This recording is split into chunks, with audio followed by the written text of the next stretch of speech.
Good morning and welcome to First Take. Packed house here today in studio. David Dennis Jr., Vince Goodwill, Courtney Cronin with you here on this Friday. Big Perk, Kendrick Perkins here with us as well. Mike Tannenbaum, Kevin Clark going to join us here in just a little bit. I guess you guys didn't get the memo of dressing like a caddy down in Augusta. I'm the only one. Oh, okay. That's what that is? That's the motif? Okay. I wasn't trying for it, but it is how this has worked out this morning. So we're going to rock it. I like it. Let's start in the NBA because there was a big one up on 7th Avenue last night. The Knicks getting a crucial win against the Celtics at Madison Square Garden, keeping their one-game lead for the 3 seed alive right now over the Cavs. Jalen Brunson led the way for New York with 25 points and 10 assists, while Josh Hart had 15 of his 26 points in the fourth quarter. Hart and Coach Mike Brown talked about the important win post-game. You know, the first half I was ass. So I had, the second half I knew I had to bring it. We're heading in the direction of being where we need to be. I like the climb that we've made the last week or so, the last 3 to 4 games, and we got a couple more games to get there. And for us, we'll take it one game at a time. But we got these 2 left. We'd like to win both of them. What does that mean? I don't know. We'll see at the end of the day. But when we lace them up, we're playing to win.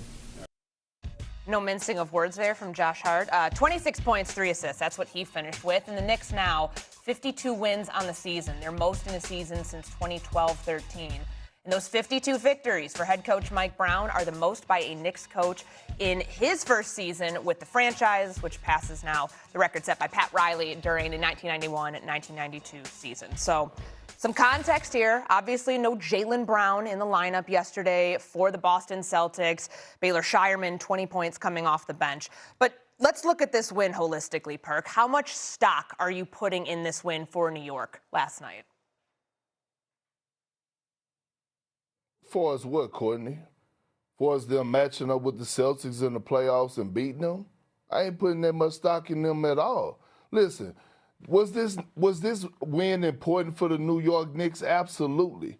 Did this mean anything for the Boston Celtics? Did they leave out of Madison Square Garden lacking confidence or saying that they still can't reach their goal or they shouldn't be the favorites to come out of these? Hell no. Listen, the New York Knicks don't scare a soul, not even on Halloween. And here's the thing that I'm going to tell you.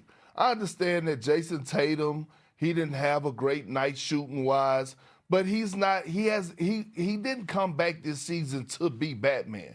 He came back this season to be Robin and even sometimes Alfred, depending on what Peyton Pritchard and Derek White is doing throughout the course of the game. So am I putting a lot of stock into this? Am I going to flip the script and say, oh, now the Knicks are the favorite to win the East? Hell no. It is still the Boston Celtics. The Celtics still have the most championship experience out of anybody in the Eastern Conference. They have a head coach in Joe Mazzulla who has taken them to the promised land, and they have guys that know how to be stars in their role. So I'm not going to overreact and flip the script. Was it a great win, a good, solid win for the Knicks? Absolutely. But I still got the Celtics as the favorite. Okay. I think that's understandable. I mean, it is interesting, David, because Perk brings up Jason Tatum comes back after that Achilles injury. We've seen him now for just over a month. That was early March. 16 double-doubles. 16 games.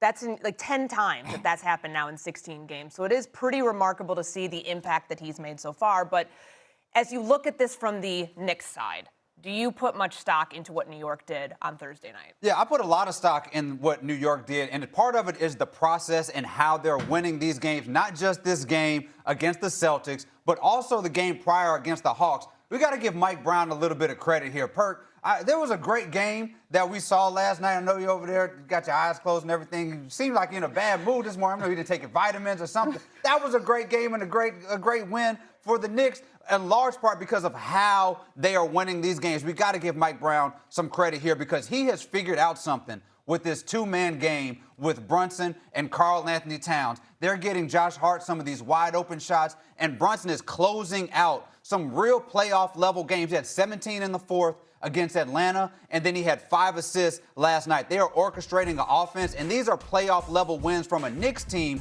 that for the last few weeks, what have we been saying? They've been folding up under pressure, especially when they play some of these good teams. Look, I know Jaylen Brown was not out there, but what we saw was a Knicks team that when the going got tough, when it got to clutch time, they said, we have a go-to play or a couple of go-to plays and some go-to sets to get us to win these games. And there is a chess match that is going to happen between them and the Celtics. I still think the Celtics are probably favorite against this Knicks team. But if you're the Knicks, you do not fear this Celtics team in the way that other people think they should. They beat the Celtics team in the playoffs last year when everybody thought the Celtics were going to win. And if you're the Knicks, you've got to have that same confidence going to the playoffs this year. That's my thing. We treat the Knicks as if they lost to the Celtics last year. And so much of the conversation surrounding the Celtics was skewed because of how we felt about Jason Tatum. Sure. And him getting hurt in Game 4 of that series and what that looked like and how it turned into gap year and they talked about the future.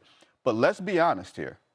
Jason Tatum and Jaylen Brown did not cover themselves in glory in how they played in that series before the injury. They were shooting 40% from the field. They did not handle the pressure of the Knicks wings as well as they should have. Those are the same wings that are there this year. And I know Mikal Bridges has taken a lot of hell, and I'm 100% understanding why. But when you got Josh Hart and OG Anunoby and Bridges who can defend and are switchable, they are still built to beat the Boston Celtics. Like, I don't think that either team should feel fearful of the other. Like, when you get to the playoffs, you get to the second round, and unless you're playing Oklahoma City, there's so much parity in the NBA that no one should fear anyone. Everybody should feel reasonably confident against the other, unless you're the Cleveland Cavaliers and you're just avoiding everybody. But I think these two teams, I think it's going to be a dynamite playoff matchup, and I think the Knicks, as much as hell as we give them, they should not fear the Boston Celtics under any circumstances if they have health. Okay, so Vinny, you say neither of these two teams should fear each other. Perk, you look perturbed right now, and I know that you said that not even on Halloween should anybody be fearing the New York Knicks. What is it about them that you've seen down the stretch? Because that win against Atlanta was gritty. The win last night, despite not having Jaylen Brown in the lineup and who they're going against for the Celtics, was an important one. Why are they not a team that I guess anybody should fear here? Well, first of all, we can't just act like Jaylen Brown not being there is just a small thing. We're talking about a guy that's in the MVP conversation. We're talking about a guy that's one of, if not the best two-way player in the game. So that's number one. Number two, last year, I had the Knicks picked to beat the Boston Celtics, right?